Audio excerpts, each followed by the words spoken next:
குசேலர் தினம் என்கிறது மார்கழி மாதம் வரக்கூடிய முதல் புதன்கிழமை. நீங்கள் இதுக்கு வந்து 4 நட்சத்திரம் தேய்பிறை வளர்பிறை எதையுமே நீங்கள் பார்க்க வேண்டியதில்லை. மார்கழியில் வரக்கூடிய ஃபஸ்ட்டு புதன்கிழமை நம்ம குசேலர் தினமாக கொண்டாடுறோம். அது இந்த வருஷம் பார்த்தீங்கன்னாக்கா புதன்கிழமை வருது. அதாவது 17/12 மார்கழி 2ஆம் தேதி. மார்கழியில் வர்ற முதல் வைபவமே இந்த குசேலர் தினமாக தான் கொண்டாடுது. இன்றைக்கி வச்சு நம்ம கொண்டாடக்கூடிய இந்த நாளில் மாலை நேரத்தில் பார்த்தீங்கன்னா அவருக்கு ரொம்ப கிருஷ்ணருக்கு ரொம்ப மிகவும் பிடிச்சது அவள். குழந்தைங்க ஒரு அவள் பாயாசமோ இல்லை வசதி இல்லை 10 ரூபாய்க்கு அவளை வாங்கி கொஞ்சம் வெல்லம் போட்டு கிளறி ஒரு 4 பிள்ளைங்களுக்கு நீங்கள் கையில் அள்ளி கொடுக்கலாம். சாமிகிட்ட ஒரு தீபம் ஏற்றி வச்சு வணங்கிட்டு நீங்கள் கொடுக்கறது ரொம்ப ரொம்ப உயர்வான பலனை உங்களுக்கு பெற்றுத்தரும். இதில் பார்த்தீங்கன்னா கேரளாவில் பார்த்தீங்கன்னாக்கா அவளை வந்து அலசிட்டு கொஞ்சம் வெல்லம் சர்க்கரை போட்டு அதில் கொஞ்சம் நெய் ஊற்றி கிளறி அதை வந்து நைவேத்தியமாக கிருஷ்ணருக்கு படைச்சிட்டு எல்லாரும் இது பண்ணுறது ரொம்ப வைபவமாக இருக்கும். இந்த கிருஷ்ணரோட கதையை பார்த்திங்கன்னா சின்ன வயசில் இப்போல்லாம் தான் நம்ம வந்து பார்த்திங்கன்னா பணக்காரவங்களுக்கு ஒரு ஸ்கூலு ஏழைக்கு ஒரு ஸ்கூலு அப்போல்லாம் அந்த காலத்தில் கிடையாது பிள்ளைங்களா.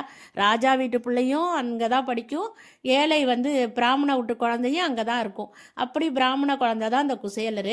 கிருஷ்ணருக்கும் அவருக்கு ரொம்ப சிநேகம் நட்பாக இருக்கிறப்ப அப்படியே வளர்ந்தவங்க பெரியவங்களாயிட்டாங்க.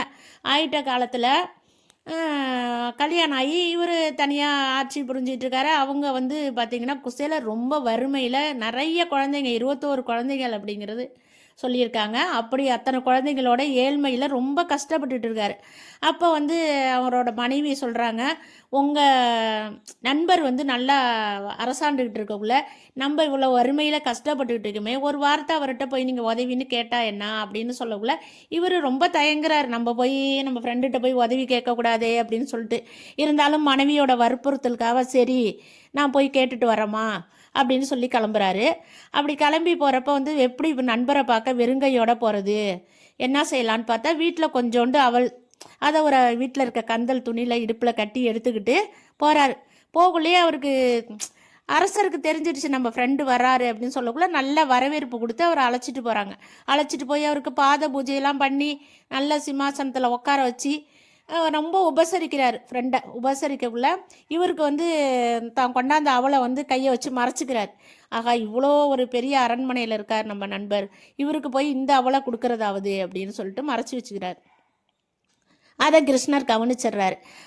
நண்பரே, எனக்காக நீங்கள் ஏதோ கொண்டு வந்தீங்களா, என்ன கொண்டாந்துருக்கீங்க கொடுங்க அப்படின்னு கேட்கக்குள்ள இவர் கையை வச்சு மறைச்சிக்கிட்டோன்னா அவர் பிடுங்குறாரு. கையிலேருந்து பிடுங்கி எடுக்கக்குள்ள பார்த்தீங்கன்னா அவள் வரக்குள்ள ரொம்ப ஆசையோடு அள்ளி அதை வாயில் போட்டுக்கிறாரு. 2வது கை வாயில் போடணுன்னே வந்து அவங்க மனைவி வந்து கையை பிடிச்சி தடுத்துடுறாங்க. 3வது கை எடுத்து வாயில் போடுறதுக்குள்ளே தடுத்துடுறாங்க. அதுக்கு ஒரு காரணமும் இருக்குது. என்ன அப்படின்னு சொல்லக்குள்ள இதை சொல்கிறேன் அடுத்தது இந்த கதையை. இவங்க இப்படி பார்த்து பேசி முடிச்சுட்டு சரிப்பா நான் ஊருக்கு போயிட்டு வரேன் அப்படின்னு சொல்லிட்டு கிளம்புறாரு. கடைசி வரைக்கும் அவர் தான் ஃப்ரெண்டுக்கிட்ட உதவின்னு கேட்கவே இல்லை. அவருக்கு கேட்க சங்கடம். அதனால் கேட்காமலே வீட்டுக்கு வந்துடுறார். வந்தால் அவங்க தெருவை பார்த்தா ரொம்ப கோலாகலமாக இருக்குது. அவர் வீடு வந்து இருந்த இடமே காணும். பார்த்தா வீடு அரண்மனை மாதிரி அவர் வீடு மாறிடுச்சு. பார்த்தா வேலைக்காரங்க குழந்தைங்கள்லாம் பார்த்தா அத்தனை குழந்தைங்களும் பட்டாடை நகை நட்டோட அவங்க மனைவியும் இப்போ ரொம்ப அற்புதமாக நிற்கிறாங்க எல்லாரும். பார்த்தோன்னே இவருக்கு ஒன்றுமே சொல்ல முடியல ஆச்சரியத்தில். கிருஷ்ணர் வந்து ஒரு கைப்பிடி அவளை எடுத்து அவர் வாயில் போட்டோன்னே இவரோட குடிசை வீடு கோபுரமாக அரண்மனையாக மாறிடுச்சு பிள்ளைங்களா. அடுத்த கையை எடுத்து போட்டோன்னே இவருக்கு அத்தனை விதமான நவரத்தினங்களோட அனைத்து நகைகளும் அவ்வளோ ஐஸ்வர்யம் கிடச்சிருச்சு.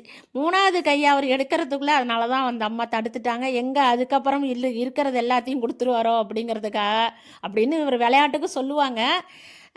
அதனால் பார்த்தீங்கன்னா அந்த தினம்தான் இந்த குசேலர் தினம் அப்படிங்கிறது. ஃபஸ்ட்டு வர்ற மார்கழி மாதத்தோட ஃபஸ்ட்டு வர்ற புதன்கிழமையில தான் இந்த விஷயம் நடந்ததுனால அன்றைய தினத்தை நம்ம எல்லாருமே ஒரு ஏழையாக இருக்கிறவங்களோட 10 ரூபாய்க்கு நம்ம ஒரு அவல் வாங்கி வச்சு அற்புதமாக கொண்டாடி ஒரு நல்ல பலனை நம்மளும் பெறணும்.